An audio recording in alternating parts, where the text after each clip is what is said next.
आज हम एक कोरियाई रहस्य फिल्म माँ देखेंगे। फिल्म की शुरुआत माँ के एक अजीबोगरीब लेकिन खूबसूरत दृश्य से होती है। पूरी फिल्म में उसका नाम नहीं लिया जाता है। वह पीले घास के मैदान में नाचती है और उसके चेहरे पर एक अजीब खालीपन है जो फिल्म के बाकी हिस्सों के लिए माहौल तैयार करता है। वह अपने इकलौते बेटे के साथ अकेले रहती है और दक्षिण कोरिया के एक छोटे से शहर में औषधीय जड़ी बूटियां बेचती है। साथ ही शहर की महिलाओं के लिए बिना लाइसेंस के एक्यूपंक्चर उपचार करती है।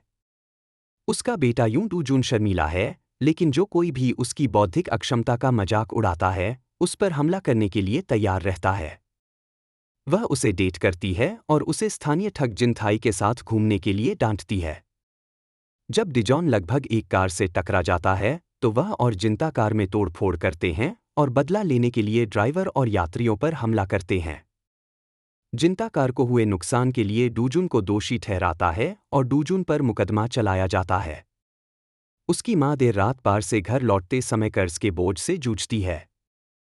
डिजॉन एक हाई स्कूल की लड़की को अकेले चलते हुए देखता है जिसका नाम मून अर्जुन है और वह उसका पीछा करते हुए एक सुनसान इमारत में जाता है। अगली सुबह वह छत पर मृत पाई जाती है, जिससे शहर में हड़कंप मच जाता है और हत्यारे को खोजने के लिए अक्षम पुलिस पर दबाव पड़ता है। केवल परिस्थितिजन्य साक्ष्य ही डेजुन को अपराध स्थल के पास पहुंचाते हैं कि पुलिस लड़के को वैसे भी गिरफ्तार कर लेती है। उसे धोखे से एक स्वीकारोक्ति पर हस्ताक्षर करने के लिए मजबूर किया जाता है और उसे लंबी जेल की सजा का सामना करना पड़ता है। उसकी मां उसे निर्दोष मानती है और यह साबित करने की कोशिश करती है कि वह हत्यारा नहीं है। हालांकि वह असफल हो जाती है क्योंकि वह जिस वकील को काम पर रखती है वह आत्मअवशोषित और बेकार है और समुदाय सर्वसम्मति से अपराध के लिए डूजुन को दोषी ठहराता है। मां को हत्या करने का संदेह होता है और सबूत की तलाश में उसके घर में घुस जाती है। वह एक गोल्फ क्लब लेती है जिस पर उसे लगता है कि खून लगा है, लेकिन जब वह इसे पुलिस को सौंपती है और गिनटाई से इस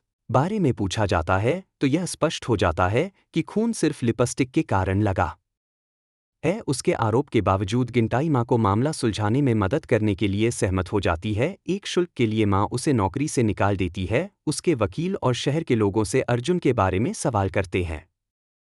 वे उसे बताते हैं कि लड़की यौन रूप से लापरवाह थी और जोंग पाओ नामक एक लड़के के साथ रिश्ते में थी, जो एक बोर्डिंग स्कूल में बीमार बच्चों के लिए एक इमारत से भाग गया था। डिजॉन एक अन्य कैदी पर हमला करता है जो उसे अपनी मां की जेल यात्राओं में से एक पर बुलाता है। डिजून को एक याद आती है। जब वह 5 साल का था तब उसने उसे और फिर खुद को मारने की कोशिश की थी जब उसने उनके पेय में कीटनाशक मिला दिया था। वह माफी मांगने की कोशिश करती है और कहती है कि वह उन दोनों को कठिनाई से मुक्त करना चाहती थी। वह एक्यूपंक्चर बिंदु के अपने अनूठे ज्ञान का उपयोग करके उसके दर्द को दूर करने की पेशकश करती है, जो बुरी यादों को मिटा देता है, लेकिन वह उसे बताता है कि वह उसे फिर कभी नहीं देखना चाहता। मां को एक कैमरा शॉप के कर्मचारी से पता चलता है कि ओजोंग को अक्सर नाक से खून आता था और उसके सेलफोन पर तस्वीरें थीं जिन्हें वह प्रिंट करवाना चाहती थी। अर्जुन के दोस्त पर 2 युवकों ने हमला किया जो फोन की तलाश कर रहे थे, लेकिन मां उसे बचा लेती है और फिर जिन थाई को उन पुरुषों से पूछताछ करने के लिए पैसे देती है। दावा किया गया कि ओजोंग ने सेक्स के बदले चावल स्वीकार किया और उसे चावल केक लड़की का उपनाम दिया गया था। वे कहते हैं कि उसने अपने फ़ोन का इस्तेमाल अपने साथियों की गुप्त रूप से तस्वीरें लेने के लिए किया था, जिससे यह ब्लैकमेलिंग के लिए एक संभावित उपकरण बन गया। मां ने फ़ोन को ट्रैक किया जो अर्जुन की दादी के घर पर छिपा हुआ था।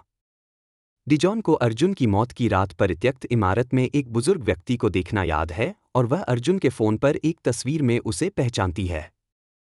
मां उस व्यक्ति को कबाड़ संग्रहकर्ता के रूप में पहचानती है जिससे उसने एक बार छाता खरीदा था और वह उसके घर जाती है और पता लगाती है कि उसने क्या देखा, इस शर्त पर कि वह उसे चैरिटी मेडिकल सेवाएं प्रदान करेगी।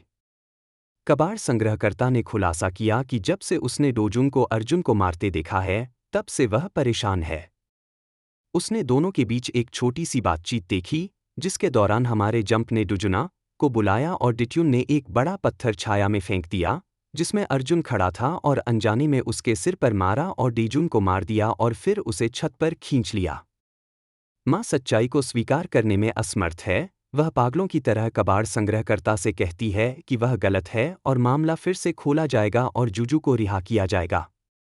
यह कबाड़ संग्रहकर्ता को फ़ोन उठाने के लिए प्रेरित करता है और आखिरकार उसने जो कुछ देखा था उसे पुलिस को रिपोर्ट करता है। अपने बेटे के लिए डरते हुए माँ कबाड़ संग्रहकर्ता को रिंच से मारती है और उसके घर में आग लगा देती है।